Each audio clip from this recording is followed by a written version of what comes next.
Amados irmãos e irmãs, que o Deus eterno que nos salvou em Cristo Jesus possa continuar nos aperfeiçoando nele e conceda-nos o equilíbrio necessário em toda e qualquer situação de nossas vidas, dando-nos a capacidade de controlar os desejos mais profundos de nossos corações e nos capacite a esquecermos os nossos interesses para que, tomando nossa cruz, possamos segui-lo dia a dia.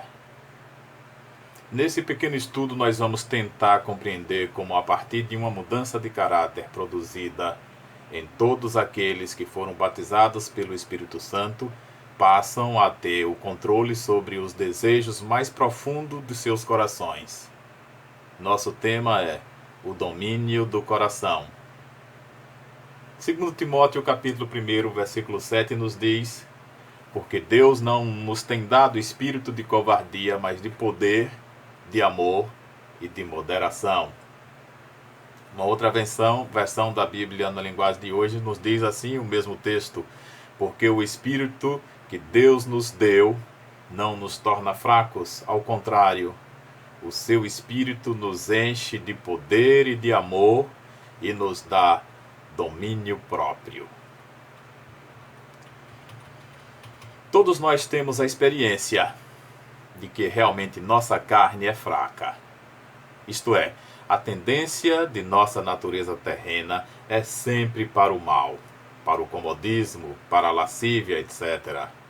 As palavras do Senhor Jesus no Horto das Oliveiras demonstram bem isto. Vigiai e orai, para que não entreis em tentação. O espírito, na verdade, está pronto, mas a carne é fraca. Evangelho segundo São Mateus, capítulo 26, versículo 41. Entre a carne e o espírito há um conflito de natureza irreconciliável. E o apóstolo Paulo diz isto expressamente. Porque a carne milita contra o espírito, e o espírito contra a carne, porque são opostos entre si. Gálatas, capítulo 5, versículo 17, parte A. Vivemos em um mundo que incentiva a reações rápidas e refletidas.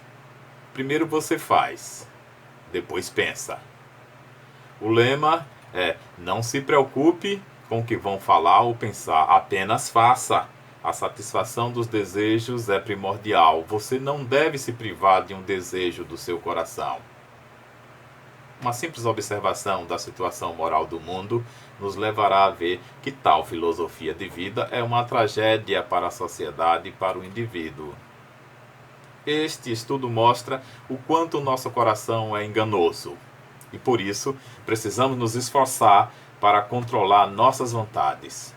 O exercício do domínio próprio é inerente à nova vida que recebemos em Cristo e precisamos vencer os desafios de exercer o domínio do coração.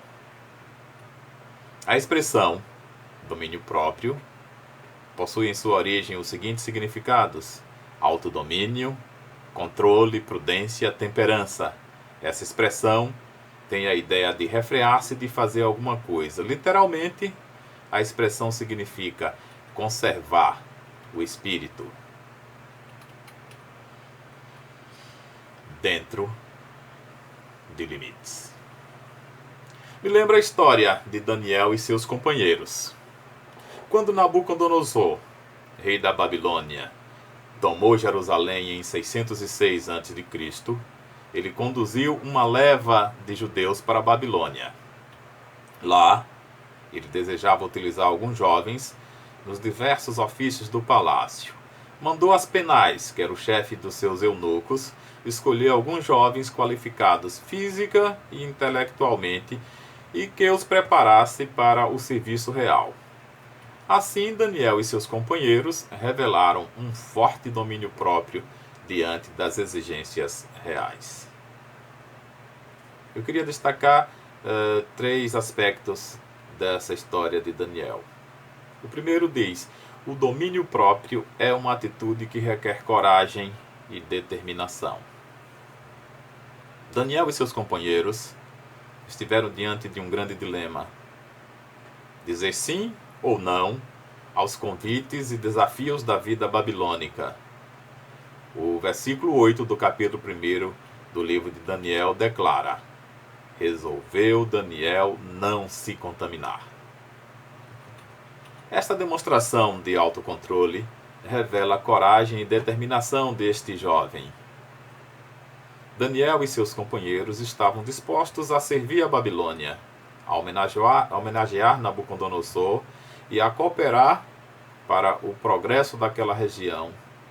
Todavia, de modo corajoso, estavam dispostos a resistir quando os interesses da Babilônia entrassem em conflito com os interesses do reino de Deus, dizendo não de modo bem claro e decisivo. A natureza humana é fraca e propensa para o mal. Os atrativos para as práticas carnais e nocivas são incontáveis e constantes.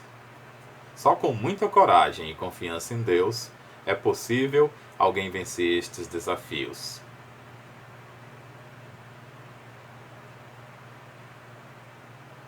A recomendação bíblica é que exista autocontrole a fim de que não haja a contínua prática do pecado. Leiamos Gênesis capítulo 4, versículo 7. Deus falando com Caim após a sua oferta. Diz assim: se procederes bem, não é certo que serás aceito. Se todavia procederes mal, eis que o pecado jaz à porta. O seu desejo será contra ti, mas a ti cumpre dominá-lo. E Filipenses, capítulo 4, versículo 5, diz: seja a vossa moderação conhecida de todos os homens, perto está o Senhor. O Senhor está perto de nós, nos assistindo em tudo, e nos conclama que a nossa moderação ou o nosso domínio próprio estejam sempre presentes, isto para aqueles que são guiados pelo Espírito de Deus. Um segundo aspecto que nós gostaríamos de destacar é que o domínio próprio implica em restringir os impulsos naturais, capacitando a pessoa a viver incontaminada. Daniel e seus companheiros, sendo pessoas normais, possuíam impulsos naturais bem fortes. O Evangelho de São João, capítulo 15, versículo 5, destaca: eu sou a videira, vós os ramos. Quem permanece em mim e eu nele, esse dá muito fruto, porque sem mim nada podeis fazer. Apesar de ter vivido muito antes disso ter sido escrito por João, parece que Daniel experimentou na prática isso. Estava na hora de Daniel demonstrar domínio próprio, que é a virtude que leva a pessoa a se governar com o auxílio do Espírito de Deus. E Daniel e seus companheiros conseguiram se sair muito bem nessa tarefa, deixando-nos exemplo a ser seguido. Também há exemplos bíblicos de pessoas que falharam quanto ao domínio próprio, pois não reprimiram seus impulsos naturais. O rei Davi adulterou, pois cedeu ao desejo impuro do seu coração com reverência à mulher de Urias. Observe em 2 Samuel capítulo 2, narra essa história. Quando os impulsos naturais não são dominados, facilmente os vícios surgem para derrotar os usuários. Vemos a firme resolução de Daniel no versículo 8 de não se contaminar com as finas iguarias do rei. O desejo de Deus é que todos vivam de modo que não se contaminem, procurando ter um coração mais puro e santo. São Paulo diz em Atos, capítulo 24, versículo 16: por isso, também me esforço por ter sempre consciência pura diante de Deus e dos homens. Esse esforço que Paulo relata aqui também deve servir como estímulo para as nossas vidas no nosso dia a dia. Um terceiro aspecto que eu quero destacar é que o domínio próprio é uma atitude que resulta em êxito. Após o exercício do domínio próprio na Babilônia, Daniel e seus companheiros foram considerados aprovados por Deus, sendo que, após 10 dias, as suas aparências eram melhores, estavam mais robustos e Deus lhe concedeu o conhecimento e a inteligência.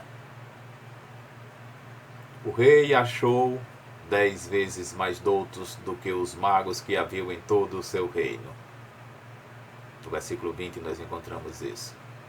A decisão de Daniel e seus companheiros contribuiu para o alcance de vitórias posteriores, porém sem o domínio próprio, a pessoa cai em insensatez e vergonha. Aqueles que não se autocontrolam estão destinados ao fracasso. Lembremos-nos da mulher de Ló, do moço rico, de Ananias e Safira, de Demas e tantos outros que falharam vergonhosamente porque não se dominaram. O sábio Salomão afirma em Provérbios capítulo 25, versículo 28, que a falta de domínio próprio ocasiona momentos de fracassos. Olha o que diz o versículo 28 de Provérbios 25. Como cidade derribada que não tem muros, assim é o homem que não tem domínio próprio. Uma pessoa sem domínio próprio está desprotegida, está com fácil acesso para todos os perigos que militam contra nós. Já dissemos no início que a nossa carne é oposta ao nosso espírito. Quantos nos dias atuais estão caídos, frustrados por causa da falta de temperança? Ora, o homem natural não aceita as coisas do Espírito de Deus porque eles são loucura e não podem entendê-las porque elas se discernem espiritualmente. 1 Coríntios capítulo 2, versículo 14 nos diz isso. Vamos concluir, irmãos. Dominar-se não é uma tarefa simples. Depende da nossa relação com o Senhor, em Cristo e no Espírito Santo. Um cristão cheio do Espírito saberá o momento de cada resposta, de cada decisão. Ele descansa no poder de Deus para a sua vida. Não se exaspera, nem se ressente. Suas emoções são controladas espiritualmente e ele vive pensando em como produzir novos frutos de justiça e piedade, a fim de que, por sua nova vida, pessoas sejam impactadas em seus corações para viverem de modo santo e justo e piedoso na presença do Senhor. O que geralmente tira você do sério? Inveja, imoralidade, preguiça, ganância, gula, ressentimentos? Quais áreas precisam de maior controle em sua vida? Como anda a espiritualidade do seu coração? Eu quero encerrar lendo Colossenses capítulo 3, versículo 1 e 2, que nos diz: portanto, se fostes ressuscitados juntamente com Cristo, buscai as coisas lá do alto, onde Cristo vive, assentado à direita de Deus. Pensai nas coisas lá do alto, não nas que são aqui da terra. Que Deus nos abençoe sempre. Amém.